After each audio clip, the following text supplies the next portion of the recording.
पाकिस्तानी मईशत के लिए अच्छी खबर। पाकिस्तान को IMF से 1 अरब 10 करोड़ डॉलर मौसूल। स्टेट बैंक ने तस्दीक कर दी। IMF एग्जीक्यूटिव बोर्ड ने गुज़श्ता रोज SBA के 1.1 अरब डॉलर जारी करने की मंजूरी दी थी। पाकिस्तान ने अहदाफ के हुसूल में संजीदा कोशिशें की। महंगाई की शरह कम होना शुरू हो गई। तवक्को है महंगाई की शरह जून में 20% हो जाएगी। पाकिस्तान के ज़र मुबादला के ज़खायर 4.5 से बढ़कर 8 अरब डॉलर हो गए। तवानाई के शोबे में बरवक्त टैरिफ एडजस्टमेंट ने अहम किरदार अदा किया। पाकिस्तान की मुआशी तरक्की की शरह 2% तक पहुँच गई। IMF का एलामिया, वसूली में इजाफे के जरिए गर्दिशी कर्जों में इजाफे को कम किया गया। बेनज़ीर इनकम सपोर्ट प्रोग्राम के जरिए नादार तबके के तहफ़्फ़ुज़ के लिए इकदाम करना होंगे। इंसदाद बदउनवानी के इदारों को मजबूत बनाने की ज़रूरत है। रवा माली साल पाकिस्तान में बेरोजगारी की शरह 8% रहने की तवक्को है। करंट अकाउंट खसारा GDP के 8% तक रह सकता है। एलामिया, नए कर्ज प्रोग्राम के लिए IMF के साथ मुज़ाकरात आइंदा माह होंगे।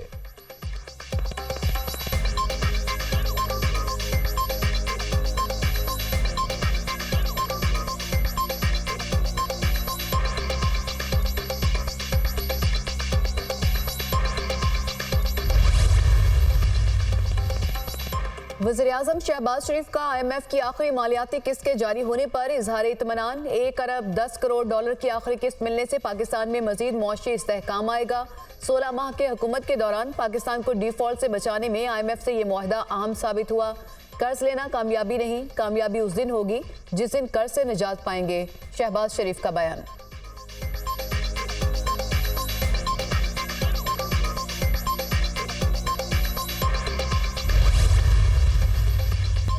और कराची में न्यू चाली के करीब जनरेटर की दुकान में धमाका, जाम हक अफराद की तादाद 2 हो गई। धमाके की इब्तदाई रिपोर्ट तैयार। सिलेंडर धमाके के शवाहिद नहीं मिले। मुतासरा दुकान में गैस का अखराज हो रहा था। गाहक ने सिगरेट सुलगाई जिससे धमाका हुआ। वज़ीर-ए-आज़म शहबाज शरीफ की सऊदी वली अहद से अहम मुलाकात। दोनों रहनुमाओं का मुख्तलिफ शोबों में ताउन को मजीद बढ़ाने पर इत्तेफाक। मक्का मुकर्रमा में होने वाली मुलाकात के फैसलों पर पेश रफ्त पर इत्मीनान का इजहार। वज़ीर-ए-आज़म ने सरमायाकारी के हवाले से वफूद पाकिस्तान भेजने पर शहजादा मोहम्मद बिन सलमान का शुक्रिया अदा किया। मुलाकात में गजा की सूरत हाल पर भी तबादला ख्याल किया गया। सऊदी अरब ने हमेशा मुश्किल वक्त में पाकिस्तान की मदद की। वज़ीर-ए-आज़म की गुफ्तगू। शहबाज शरीफ आलमी इक़्तिसादी फोरम के खुसूसी इजलास में शिरकत के बाद वतन वापस रवाना। रियाज के रॉयल एयरपोर्ट टर्मिनल पर सऊदी अरब के आला हुकाम, पाकिस्तान में तय्युनात, सऊदी सफ़ीर और दीगर सिफारती अमले ने वज़ीर-ए-आज़म को रुखसत किया।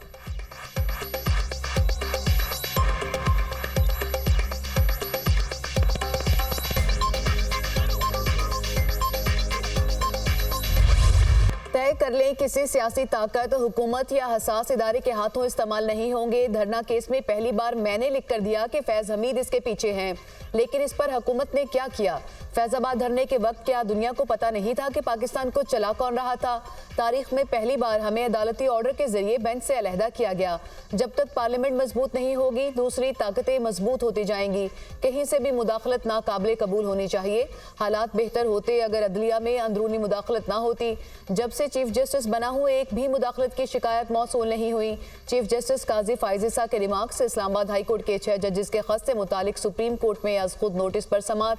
सच सबको पता है लेकिन बोलता कोई नहीं। इस्लामाबाद हाई कोर्ट के जजेस ने सच बोला तो उनके साथ क्या हुआ? जब कोई जज सच बोलता है तो उसके खिलाफ रेफरेंस दायर हो जाते हैं। इंटेलिजेंस इदारे वज़ीर-ए-आज़म के मातहत होते हैं। इंटेलिजेंस इदारे कुछ करते हैं तो उसके जिम्मेदार वज़ीर-ए-आज़म और काबीना है। हुकूमत बेबस है। अगर मुदाखलत करते तो इनके खिलाफ क्या एक्शन लिया जा सकता है? जस्टिस अतर मिनुल्लाह का इस्तफसार। केस की समाअत 7 मई तक मुलतवी।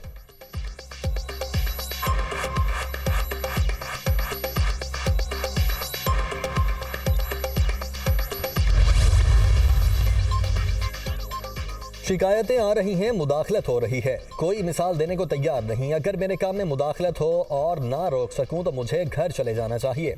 मेरे पास आएँ, आपको बताऊं जुडिशल सिस्टम में किस तरह मुदाखलत हुई। रजिस्ट्रार तक जजेस को कॉल करके बताते हैं क्या करना है। क्या ये वकला को नहीं मालूम कौन सा केस कल दायर हो और आज लग जाए, कौन सा केस 15 साल नहीं लगना? जब हम मॉनिटरिंग जज लगाते हैं तो ये भी मुदाखलत है। मुदाखलत अंदर से हो सकती है, बाहर से भी। जजेस का हुक्मनामा बताता है कि कितनी आज़ादी है, कितनी नहीं। हम कॉन्डक्ट से दिखाएंगे मुदाखलत है या नहीं। इस अदालत की तारीख का नहीं, अपने दौर का जिम्मेदार हूँ। चीफ जस्टिस काजी फाइज ईसा के समाअत के दौरान रिमार्क्स। मेरे ख्याल में जो दबाव बर्दाश्त नहीं कर सकता उसे इस सीट पर नहीं बैठना चाहिए। जस्टिस मुसरत हिलाली का मुकालमा।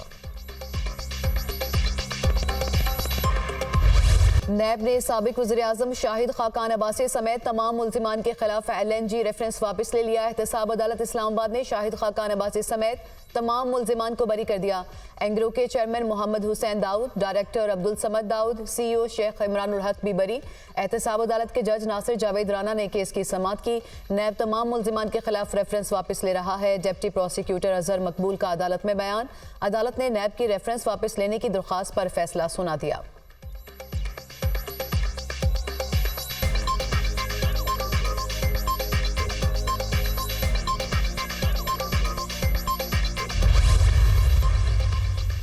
वज़ीर दाखिला मोहसिन नकवी का ज़राअत शहीद रोड लाहौर कैंट के नादरा सेंटर का दौरा। शहरियों के लिए सहूलियात का जायज़ा, शनाख्ती कार्ड और दीगर ज़रूरी दस्तावेज़ात बनवाने के लिए आए शहरियों से मुलाकात।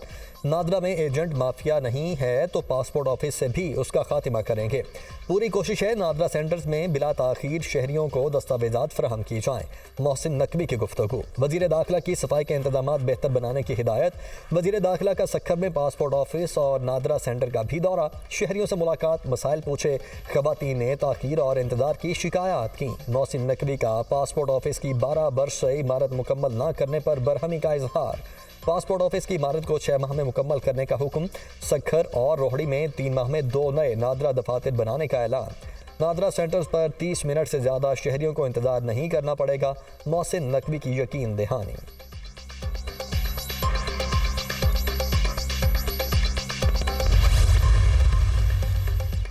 जस्टिस बाबर सत्तार के अमरीकी ग्रीन कार्ड होल्डर होने का मामला। सेनेटर फैसल वावडा ने मालूमात की फ्राहमी के लिए रजिस्ट्रार इस्लामाबाद हाई कोर्ट को दरख्वास्त दे दी। दरख्वास्त आर्टिकल 19A के तहत दी गई। इस्लामाबाद हाई कोर्ट ने जस्टिस बाबर सत्तार के खिलाफ मुहिम से मुतालिक प्रेस रिलीज जारी की। प्रेस रिलीज में कहा गया कि जस्टिस बाबर सत्तार ने जज बनने से पहले अपने ग्रीन कार्ड से मुतालिक उस वक्त के चीफ जस्टिस को आगाह कर दिया था। जस्टिस बाबर सत्तार और उस वक्त के चीफ जस्टिस के दरमियान ग्रीन कार्ड से मुतालिक खतो किताबत फराहम की जाए। ग्रीन कार्ड से मुतालिक खतो किताबत को पब्लिक करने से जस्टिस बाबर सत्तार के खिलाफ प्रोपेगेंडा मुहिम हमेशा के लिए दम तोड़ जाएगी। दरख्वास्त में मौक़िफ़।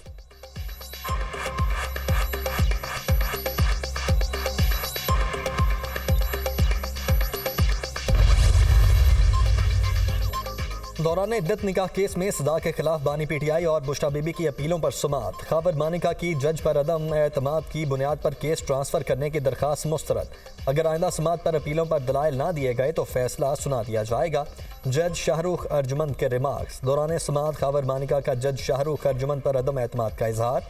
मेरे खानदान को तबाह कर दिया गया, आपके साथ ये हो तो पता चले, इंसाफ नजर नहीं आ रहा, आप केस ट्रांसफर कर दें। खबर मानिका, मुझ पर पहली मर्तबा एतराज़ हुआ, क्या कोई सबूत है कि मैं PTI के लिए हमदर्दी रखता हूँ। जज के रिमार्क्स। मेरी गुजारिश है इस एतराज़ पर खबर मानिका को जुर्माना होना चाहिए। वकील सलमान अकरम राजा के दलाइल।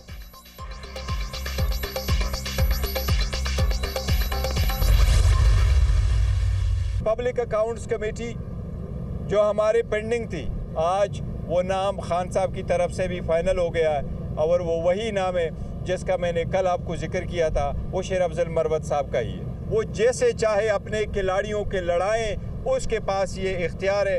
एज वी स्पीक हमारी किसी भी, चाहे वो इदारा हो चाहे वो पॉलिटिकल पार्टी हो, कोई मुज़ाकरात जिसको आप लोग डायलॉग कहते हैं कि बातचीत हो रही है, बैकडोर डिप्लोमेसी कोई चल रही है, कोई बातचीत नहीं हो रही।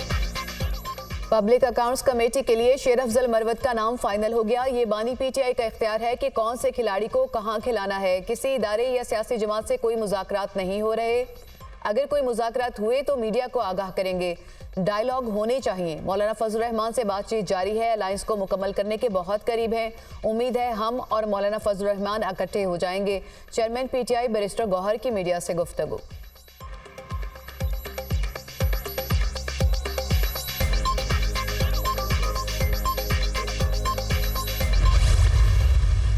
जज साहब वापस आ चुके हैं और मैं सलाम पेश करता हूँ अपनी फोर्सेस को कि उन्होंने बरवक्त कार्रवाई करके उनको बाजियाब करा लिया है। और इंशाल्लाह हमारा जो प्रायोरिटी 1 है, मैंने पहले भी कहा, मैं बार बार कहता हूँ कि वो हमारा लॉ एंड ऑर्डर है। मुझे वो चीज़ मेरे हक की तरह मिलनी चाहिए, कोई भीख की तरह नहीं मिलनी चाहिए और इंशाल्लाह वो मैं हक लेके रहूँ।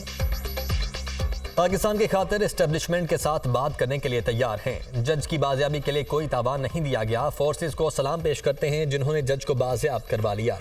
हमें अपनी फोर्सेस को सपोर्ट करना चाहिए। पीटीआई की हुकूमत में अमन था, हालिया बदअमनी की जिम्मेदारी पीडीएम की हुकूमत है। अवाम अगर बिजली की चोरी कर रही है तो उसमें पेस्को के एहलकार मुलव्वस हैं। खैबर पख्तूनख्वा के अवाम को चोर ना कहा जाए। मेरे सूबे से विफाक तंबाकू का 300 अरब कमा रहा है। ये कोई तरीका नहीं, सारा पैसा विफाक ले जाए। इस दफ़ा इनको ये पैसा नहीं, सिर्फ GST मिलेगा। विफाक से खैबर पख्तूनख्वा के वसाइल का हक मांग रहा हूँ। पंजाब काबीना ने नवाज शरीफ किसान कार्ड के इजरा की असूली मंजूरी दे दी। गंदम के छोटे काश्तकार को डायरेक्ट कैश सब्सिडी देने की तजवीज़ का जायजा। वज़ीर आला पंजाब मरियम नवाज की ज़ेर सदारत काबीना का इजलास। पंजाब भर में शादी की तकरीबात में वन डिश पर पाबंदी पर सख्ती से अमल दरामद का हुक्म। कैंसर के मरीजों के लिए मुफ्त अद्वियात की फ्राहमी बहाल करने की मंजूरी। मुफ्त कैंसर अद्वियात प्रोजेक्ट में मजीद मरीज शामिल करने पर इत्तफाक। काश्तकार के लिए पंजाब के सारे वसाइल हाजिर हैं। आड़ती और मिडल मैन को किसान के इस्तेहसाल की इजाज़त नहीं दे सकते। मेरी नीयत है कि अल्लाह की मखलूक के लिए रोटी सस्ती हो। वज़ीर आला मरियम नवाज की गुफ्तगू।